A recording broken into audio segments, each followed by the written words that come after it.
Welcome friends. कैसे हैं आप सब। मैं आशा करता हूं कि आप सब अच्छे होंगे।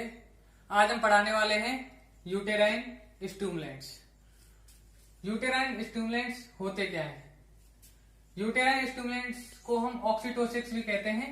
यूटेराइन स्टिमुलेंट्स ऐसी ड्रग्स होती हैं जो यूट्रस में कॉन्ट्रैक्शन को क्या है कराती हैं, यूट्रस में कॉन्ट्रैक्शन कराती हैं या यूट्रस में कॉन्ट्रैक्शन को प्रमोट करती हैं। यूटेराइन स्टिमुलेंट जो होते हैं उनको याद करने की हमने एक सिंपल ट्रिक बनाई है। ट्रिक क्या है, वो है ऑक्सीटोसिन एक्साइट प्रेग्नेंट यूट्रस। कि ऑक्सीटोसिन जो है वो क्या कर रहा है, एक्साइट कर रहा है प्रेग्नेंट यूट्रस को। इसके थ्रू हम क्या कर सकते हैं, यूटेराइन स्टिमुलेंट्स को याद कर सकते हैं। ठीक है, तो आगे देखते हैं। ऑक्सीटोसिन में O4 ऑक्सीटोसिन, एक्साइट कर लेते हैं E4 क्या आएगा, एर्गोट डेरिवेटिव, और प्रेग्नेंट में P4 लेते हैं प्रोस्टाग्लैंडिन्स।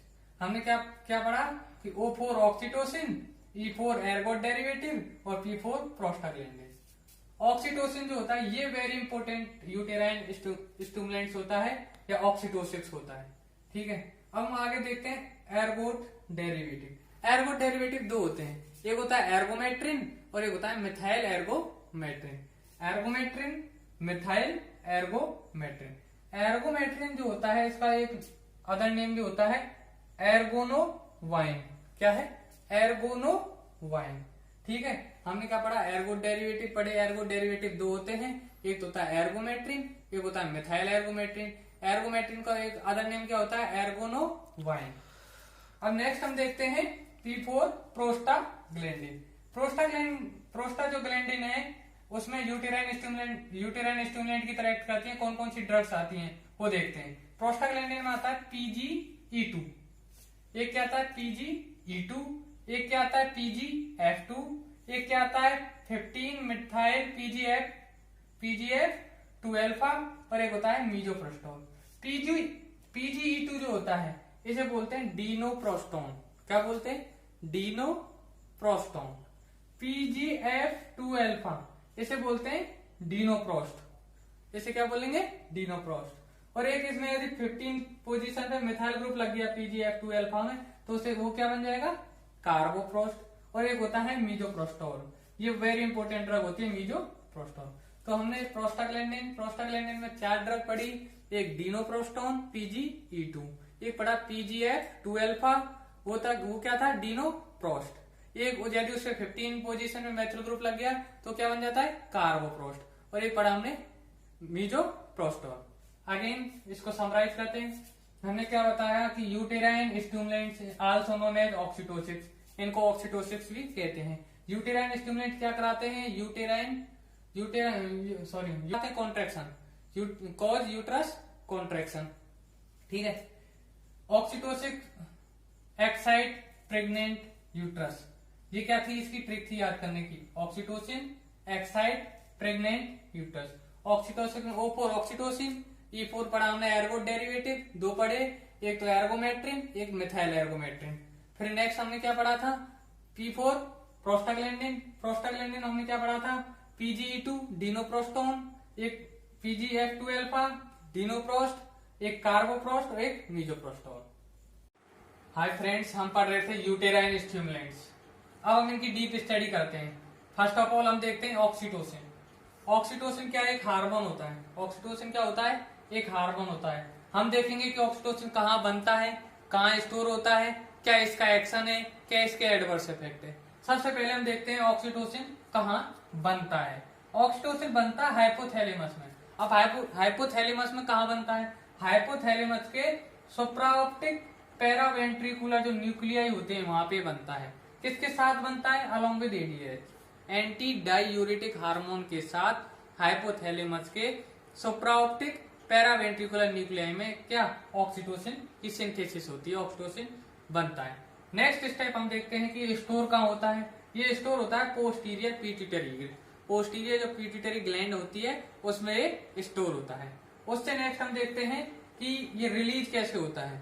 ठीक, कौन कौन से स्टिमुलाई हैं जो ऑक्सीटोसिन हार्मोन को रिलीज के लिए क्या करते हैं, इंड्यूस करते हैं। उसमें हम 3 देखते हैं, एक तो होता है पार्च्यूरेशन, एक होता है पार्च्यूरेशन, एक होता है सकिंग और एक होता है कोइटस। ये 3 स्टिमुलाई होते हैं, पार्चुरेशन होता है, सकिंग होता है और कोइटस। ये 3 स्टिमुलाई क्या करते हैं, ऑक्सीटोसिन जो हार्मोन है उसकी रिलीज को क्या करते हैं, इंड्यूस करते हैं। अगेन हम इसको देखते हैं कि हमने क्या कहा कि ऑक्सीटोसिन एक हार्मोन है। ये बनता कहाँ पे, ये बनता है एंटी डायूरेटिक हार्मोन के साथ हाइपोथैलेमस के सुप्रा ऑप्टिक पैरावेंट्रिकुलर न्यूक्लियस में। स्टोर कहाँ होता है, ये स्टोर होता है पोस्टीरियर पिट्यूटरी ग्लैंड्स में।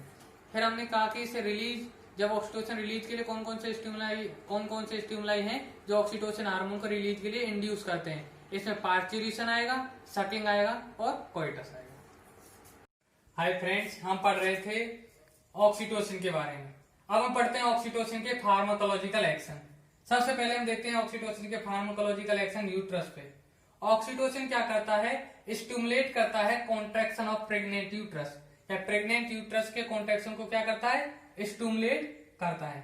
नेक्स्ट हमने देखा कि यूटेराइन जो सेंसिटिविटी होती है वो ऑक्सीटोसिन की यूटेराइन सेंसिटिविटी को कौन बढ़ाएगा, एस्ट्रोजन हार्मोन तो बढ़ाता है और प्रोजेस्टिन हार्मोन डिक्रीज करता है। नेक्स्ट हम क्या देखते हैं, एस्ट्रोजन जो होता है इंक्रीज करता है ऑक्सीटोसिन रिसेप्टर, ऑक्सीटोसिन के रिसेप्टर को बढ़ा देता है एस्ट्रोजन। ठीक, तो ये क्या है, ऑक्सीटोसिन जो होता है यूटेराइन सेंसिटिविटी ऑफ ऑक्सीटोसिन बढ़ाता है और ऑक्सीटोसिन रिसेप्टर बढ़ाता है। नेक्स्ट हम देखते हैं non pregnant uterus insensitive to oxytocin. जो नॉन प्रेग्नेंट यूट्रस होता है वो सेंसिटिव नहीं होता ऑक्सीटोसिन से, इनसेंसिटिव होता है। नेक्स्ट हम आगे देखते हैं oxytocin increase both force and frequency of uterine contraction. Uterine जो कॉन्ट्रैक्शन है उनकी फोर्स और फ्रीक्वेंसी दोनों को बढ़ा देता है कौन, ऑक्सीटोसिन। ठीक, हमने क्या क्या पढ़ा कि ऑक्सीटोसिन जो होता है स्टिमुलेट करता है किसको, प्रेग्नेंट यूट्रस के कॉन्ट्रैक्शन को। इसकी जो सेंसिटिविटी होती है यूटेराइन सेंसिटिविटी, उससे एस्ट्रोजन हार्मोन तो इंक्रीज करेगा, डिक्रीज करता है प्रोजेस्टिन। एस्ट्रोजन और क्या करता है, ऑक्सीटोसिन रिसेप्टर को बढ़ा देता है। ये जो होता है ऑक्सीटोसिन हार्मोन, ये यूट्रस के जो कॉन्ट्रैक्शन उनकी फोर्स एंड फ्रीक्वेंसी दोनों को बढ़ाता है। हम पढ़ रहे थे ऑक्सीटोसिन के बारे में। हम क्या करते हैं, स्टार्टिंग में ऑक्सीटोसिन की लो डोज दी जाती है। लो डोज क्यों देते हैं ऑक्सीटोसिन की, क्योंकि वहां पे जो यूटेराइन कॉन्ट्रैक्शन है, वहां दो यूटेराइन कॉन्ट्रैक्शन के बीच में क्या होता है, रिलैक्सेशन पीरियड होता है। लो डोज देंगे तो क्या रिलैक्सेशन पीरियड देखने को मिलेगा, जिससे जो फीटस और प्लेसेंटा है उसके बीच में क्या ब्लड फ्लो क्या मेंटेन हो जाता है। इससे क्या है, एस्फाइक्सिया की कंडीशन प्रिवेंट हो जाती है। यदि हम हाई डोज देते हैं तो यूटेराइन कॉन्ट्रैक्शन क्या बढ़ जाते हैं, जिससे एस्फाइक्सिया की कंडीशन क्या होती है, प्रोड्यूस होती है।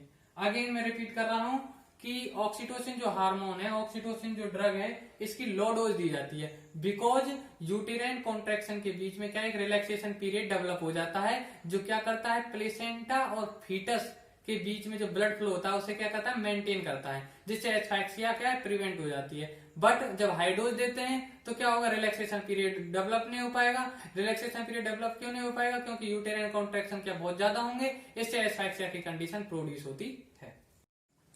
हाँ तो फ्रेंड्स, अब हम पढ़ते हैं ऑक्सीटोसिन की यूट्रस पे मैकेनिज्म ऑफ एक्शन।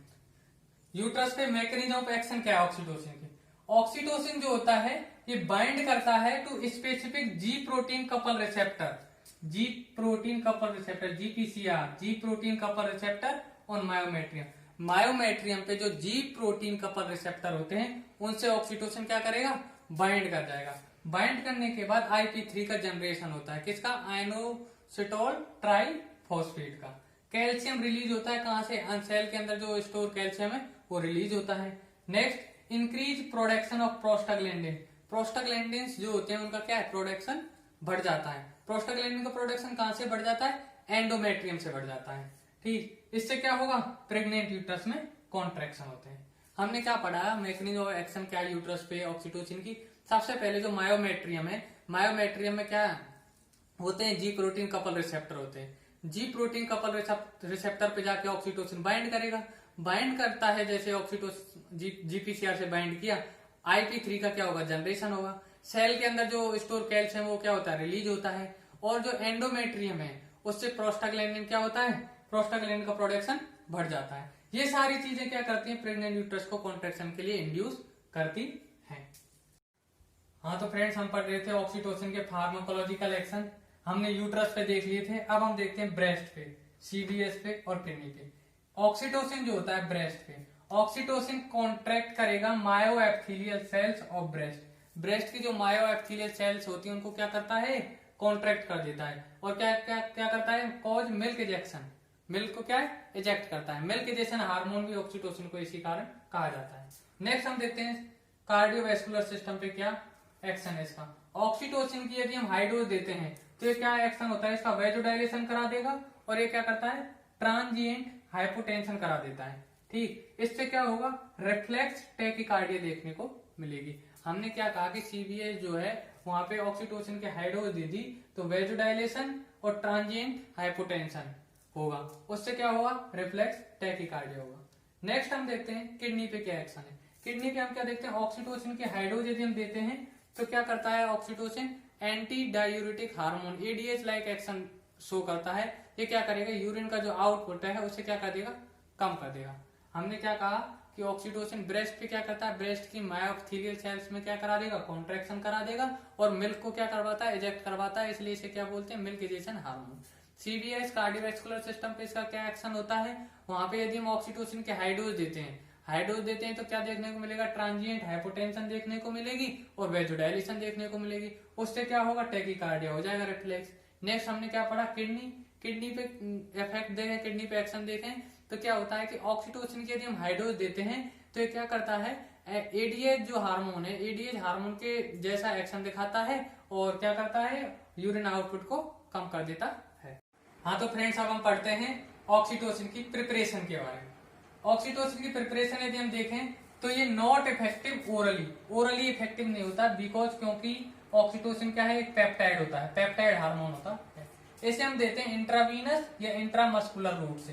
ठीक, एक सिंटोमेट्रिन, सिंटोमेट्रिन क्या है, एक सिंथेटिक होता है, सिंटोमेट्रिन मिक्सचर होता है 1 ml contain oxytocin 5 international unit plus ergometrine 500 microgram का क्या होता है, क्या होता है, मिक्सचर होता है। और सिंटोमेट्रिन को देते कैसे, इंट्रामस्कुलर देते हैं। इसमें हम ऑक्सीटोसिन प्रिपरेशन, ऑक्सीटोसिन प्रिपरेशन में हमने क्या पढ़ा कि ऑक्सीटोसिन जो होता है ओरली नहीं दिया जाता, ओरल इसे नहीं दे सकते बिकॉज ऑक्सीटोसिन क्या है, एक पेप्टाइड होता है, इसे इंट्रावीनस या इंट्रामस्कुलर रूट से दिया जाता है। फिर हमने पढ़ा सिंटोमेट्रिन, सिंटोमेट्रिन क्या होता है, सिंटोमेट्रिन होता है ऑक्सीटोसिन और एर्गोमेट्रिन का क्या मिक्सचर होता है। कैसे देते हैं, इंट्रामस्कुलर रूट से देते हैं। हाय फ्रेंड्स, अब हम पढ़ते हैं ऑक्सीटोसिन के यूज। ऑक्सीटोसिन के यूजेज क्या क्या है, जिसमें फर्स्ट यूज हम पढ़ रहे हैं इंडेक्शन ऑफ लेबर। ऑक्सीटोसिन क्या करता है, लेबर का क्या करता है, इंडेक्शन करता है। ठीक है, ये ड्रग ऑफ चॉइस होती है। ऑक्सीटोसिन क्या है, ड्रग ऑफ चॉइस है, लेबर इंडेक्शन के लिए ड्रग ऑफ चॉइस होती है क्या, ऑक्सीटोसिन। और इसे कैसे एडमिनिस्टर किया जाता है, इंट्रावीनस इन्फ्यूजन होता है इसका। ठीक, अब हम देखेंगे कि इंडेक्शन ऑफ लेबर है उसके लिए ड्रग ऑफ चॉइस क्यों है ऑक्सीजन, सॉरी ऑक्सीजन है ऑक्सीटोसिन। ऑक्सीटोसिन क्या ड्रग ऑफ चॉइस क्यों है, ऑक्सीटोसिन जो होता है प्रीफर्ड होता है। इसके डिफरेंट रीजन है। फर्स्ट रीजन तो यह है कि डोज जो होती है इसकी एडजस्ट हो जाती है रेस्पॉन्स के अकॉर्डिंग। ठीक, जो ऑक्सीटोसिन की जो डोज है, जो रेट ऑफ इन्फ्यूजन या डोज है वो एडजस्ट हो जाएगी रेस्पॉन्स के अकॉर्डिंग। फर्स्ट रीजन तो ये है कि इसलिए प्रीफर्ड ड्रग होती है। सेकंड इसका रीजन है कि इसकी जो प्लाज्मा हाफ लाइफ है वो क्या है, शॉर्ट होती है। अब शॉर्ट प्लाज्मा हाफ लाइफ का क्या यूज है, इसका यूज ये है कि यदि यूट्रस में जो कॉन्ट्रैक्शन है अधिक हो गए तो हमें क्या डोज जैसे बंद करते हैं ना तो इसका जो एक्शन है वो जल्दी टर्मिनेट हो जाता है। तो क्योंकि इसकी प्लाज्मा हाफ लाइफ शॉर्ट है, शॉर्ट प्लाज्मा हाफ लाइफ है तो एक्शन जल्दी टर्मिनेट हो जाता है। किस कंडीशन में, यदि यूट्रस में कॉन्ट्रैक्शन क्या ज्यादा हो गए, हमने डोज बंद की, जैसे डोज बंद करते हैं तो इसका क्या एक्शन भी बंद हो जाता है, स्टॉप हो जाता है। नेक्स्ट हम देखते हैं at low dose. Low dose पे वहां पे क्या है, कंप्लीट रिलैक्सेशन होता है यूटेराइन कॉन्ट्रैक्शन के बीच में। यूटेराइन जो लो डोज देंगे यदि ऑक्सीटोसिन की तो यूटेराइन कॉन्ट्रैक्शन के बीच में एक कंप्लीट रिलैक्सेशन पीरियड देखने को मिलता है। अब ये क्या करता है, हेल्प करता है to maintain blood flow between placenta and fetus. Placenta और फीटस के बीच ब्लड फ्लो को मेंटेन करने में क्या करता है, हेल्प करता है और प्रिवेंट करता है फेटल एस्फैक्सिया को। ठीक, नेक्स्ट अब हमने देखा कि not interfere with fetal descent. Fetal जो डिसेंट है, फेटल जो उन्मूलन है, फेटल डिसेंट के साथ क्या इंटरफेयर नहीं करता है ऑक्सीटोसिन, इसलिए प्रीफर्ड ड्रग होती है। हमने क्या कहा, ऑक्सीटोसिन के यूज पढ़ रहे थे, जिसमें हमने सबसे पहले पढ़ा इंडक्शन ऑफ लेबर। लेबर का क्या करता है, इंडक्शन करता है। इसके लिए ड्रग ऑफ चॉइस होती है ऑक्सीटोसिन, इंट्रावीनस रूट से देते हैं। ड्रग ऑफ चॉइस क्यों होती है ऑक्सीटोसिन, ऑक्सीटोसिन को क्यों प्रीफर किया जाता है, बिकॉज क्योंकि ऑक्सीटोसिन की डोज जो होती है वो एडजस्ट हो जाती है according to response, first reason. Second reason, इसकी प्लाज्मा हाफ लाइफ शॉर्ट होती है, शॉर्ट प्लाज्मा हाफ लाइफ होती है। इसका क्या यूज है, इसका यूज है यदि यूटेरन जो कॉन्ट्रैक्शन है वो बहुत ज्यादा हो गई तो हम क्या जैसे डोज बंद करते हैं तो इसका एक्शन जल्दी क्या हो जाता है, टर्मिनेट हो जाता है। थर्ड हमने क्या कहा कि लो डोज पे जब हम ऑक्सीटोसिन देते हैं तो वहां पे क्या है, एक कंप्लीट रिलैक्सेशन पीरियड देखने को मिलेगा यूटेरन कॉन्ट्रैक्शन के बीच। वो क्या करता है, फीटस और जो प्लेसेंटा है उसके बीच में ब्लड फ्लो को क्या करता है, मेंटेन करता है, जिससे क्या फैटल एस्पेक्ट्स क्या प्रिवेंट होती है। नेक्स्ट हमने पढ़ा कि not interfere with fetal descent, fetal descent के साथ इंटरफेयर नहीं करता है। हाँ तो फ्रेंड्स, ऑक्सीटोसिन का नेक्स्ट यूज होता है पीपीएच, पोस्ट पार्टम हेमोरेज में। ऑक्सीटोसिन जो होता है यूज्ड होता है for prevention and treatment of PPH, post partum जो हेमोरेज होता है, पोस्ट पार्टम हेमोरेज के प्रिवेंशन में और ट्रीटमेंट में ऑक्सीटोसिन का यूज किया जाता है। प्रिवेंशन में आईएम, इंट्रामस्कुलर या इंट्रावीनस दोनों रूट से दे सकते हैं, लेकिन अब ट्रीटमेंट करेंगे उसके लिए इंट्रावीनस रूट से दिया जाता है इसको। ठीक, पोस्टपार्टम हेमोरेज जो होता है इसमें ध्यान रखना है, जो ऑक्सीटोसिन होता है ये प्रीफर होता है एर्गो डेरिवेटिव के ऊपर। एर्गो डेरिवेटिव के बजाय क्या है, ऑक्सीटोसिन देना ज्यादा उचित होता है, बिकॉज क्योंकि इसके साइड इफेक्ट कम होते हैं। नेक्स्ट हम पढ़ते हैं ऑक्सीटोसिन का अदर यूज। ऑक्सीटोसिन यूज होता है इंक्रीज यूटेराइन कॉन्ट्रैक्शन इफ यदि दे नॉट एडिक्वेट, यदि यूटेराइन कॉन्ट्रैक्शन पर्याप्त नहीं है, एडिक्वेट नहीं है, तो ये यूटेराइन कॉन्ट्रैक्शन को बढ़ाने के लिए क्या है, यूज होता है। नेक्स्ट हम देखते हैं intranasal oxytocin used in breast engorgement. जो ब्रेस्ट एंगोरमेंट होता है, ब्रेस्ट को लार्ज करने के लिए, बढ़ाने के लिए, ब्रेस्ट एंगोरमेंट में किसका यूज होता है, इंट्रानेजल ऑक्सीटोसिन का यूज होता है। इस तरह से क्या है, ये यूजेस खत्म होते हैं, फिनिश होते हैं ऑक्सीटोसिन के। सबसे फर्स्ट हमने पढ़ा था इंडक्शन ऑफ लेबर, नेक्स्ट फिर हमने पढ़ा पीपीएच। पोस्टपार्टम हेमोरेज में भी किसका यूज होता है, ऑक्सीटोसिन का यूज होता है। ऑक्सीटोसिन जो होता है prevention and treatment both of PPH, मतलब प्रिवेंशन एंड ट्रीटमेंट में दोनों में काम आता है पोस्टपार्टम हेमोरेज के।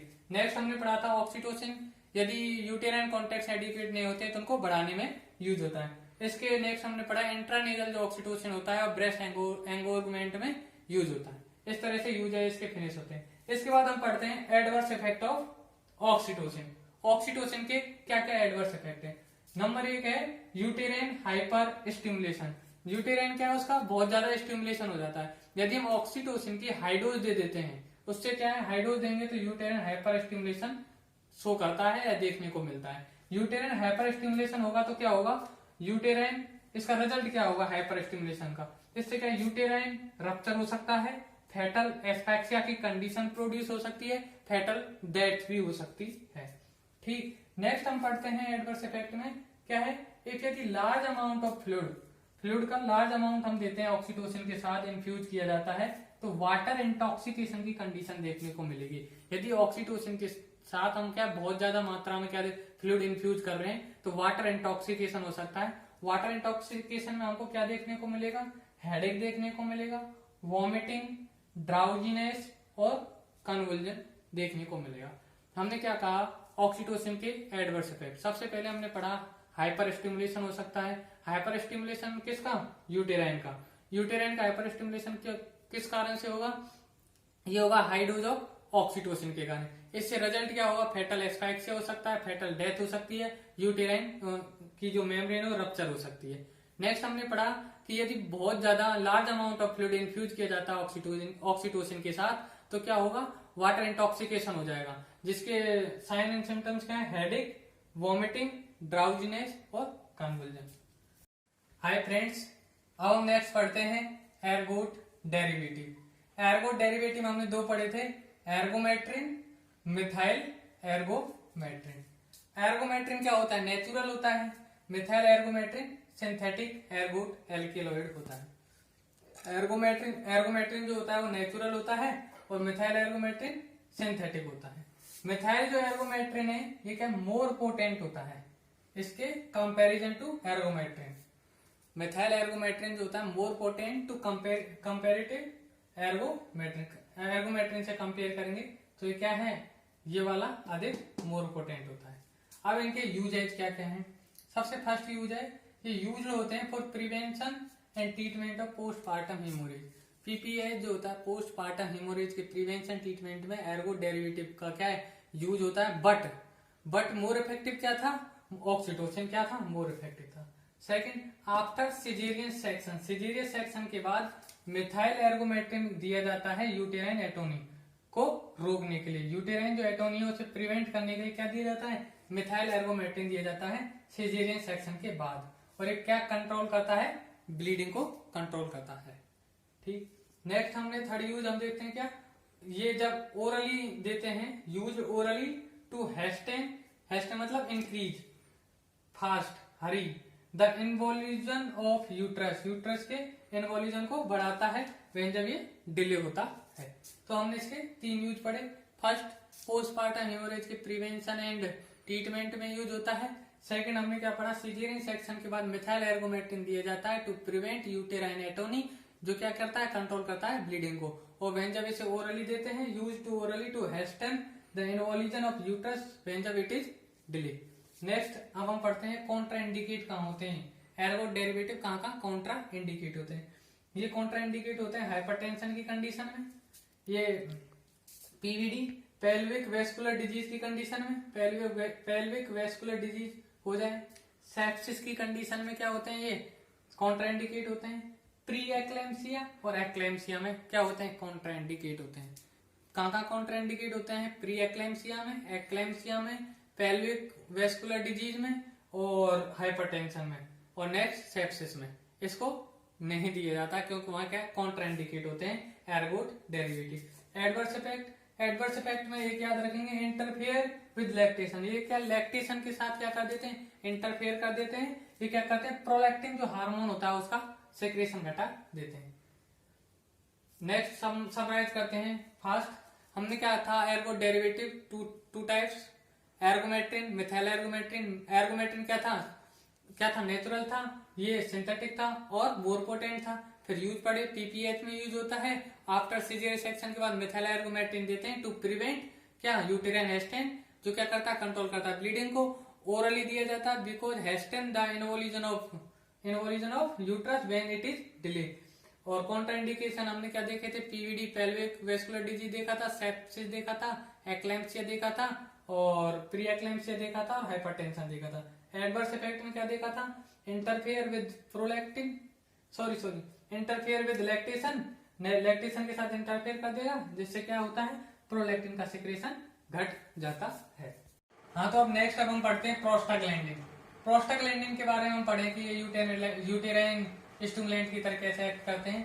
प्रोस्टाग्लैंडिन जो होते हैं इसमें PGE1 मीजोप्रोस्टोल, PGE2 ये होता है डिनोप्रोस्टोल। ये क्या करते हैं, प्रमोट करते हैं ripening and dilation of cervix की डायलेशन और राइपनिंग मतलब मैच्योरेशन को प्रमोट करते हैं। कौन कौन से, PGE1 और PGE2, मीजोप्रोस्टोल और डिनोप्रोस्टोल। इससे क्या होता है, लेबर के इंडक्शन में यूजफुल होते हैं। नेक्स्ट अब हम पढ़ते हैं PGE1 मीजोप्रोस्टोल। मीजोप्रोस्टोल क्या करता है, यूटेराइन कॉन्ट्रैक्शन को स्टिमुलेट करता है।